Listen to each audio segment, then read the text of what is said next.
Ada 5 penyesalan orang di alam kubur. Satu diantaranya, ketika sudah dia gosok meninggal arwah, dia gosok matanya, dia buka, kata dia, saya di mana? Kau sudah meninggal, dah saat. Saya sudah mati. Iya.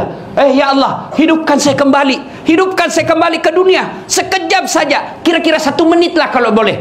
Ya Allah, kembalikan saya ke dunia. Untuk apa? Solat? Bukan. Puasa? Bukan. Haji? Bukan. Saya hanya ingin berkata, ya Allah, semua hartaku aku sedekahkan fisabilillah.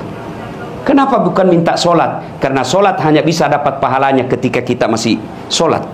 Haji hanya bisa kita dapat ketika kita haji. Puasa hanya kita dapat ketika kita puasa. Tapi sedekah, meskipun sudah tulang belulang hancur, kita tetap mengalir. Itulah yang disebut sedekah jariah.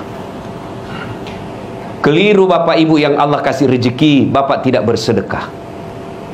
Keliru. Dan alhamdulillah, makin bersedekah, Allah makin ganti.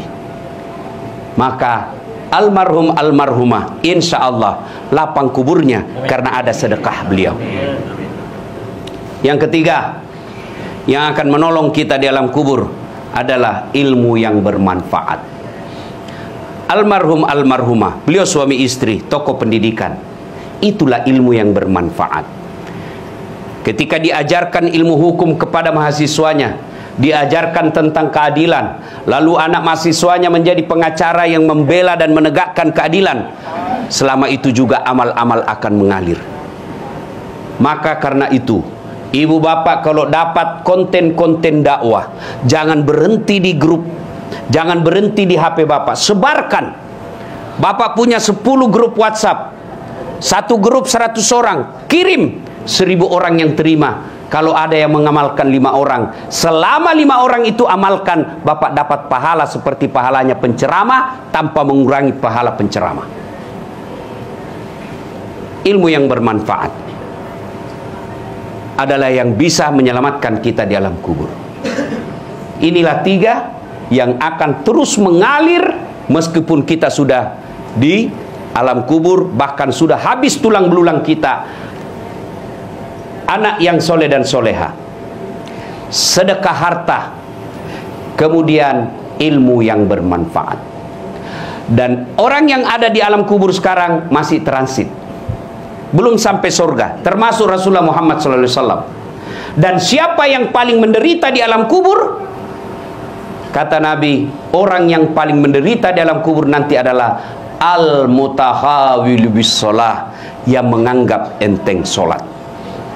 Saya mau tanya, bapak-bapak, kalau pergi merantau ke Sulawesi Selatan, ternyata bapak tidak nyaman di Sulawesi Selatan, ada pilihan? Ada? Ada.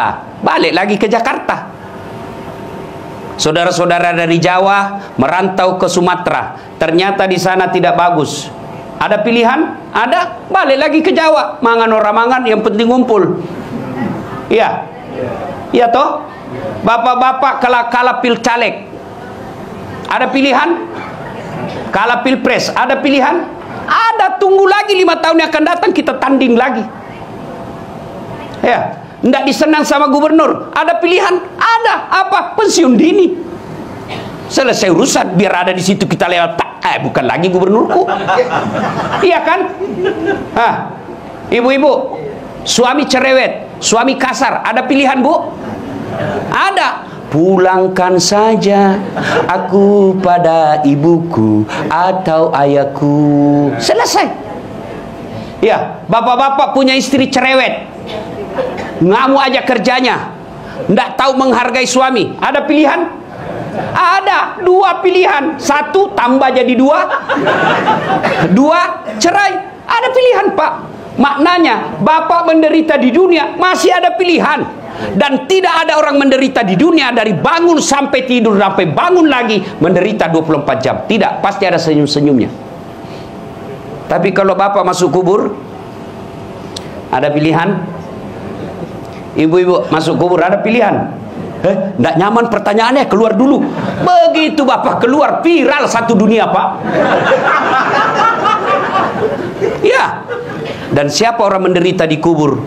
Al-mutahawil bis sholah, yang menganggap enteng sholat.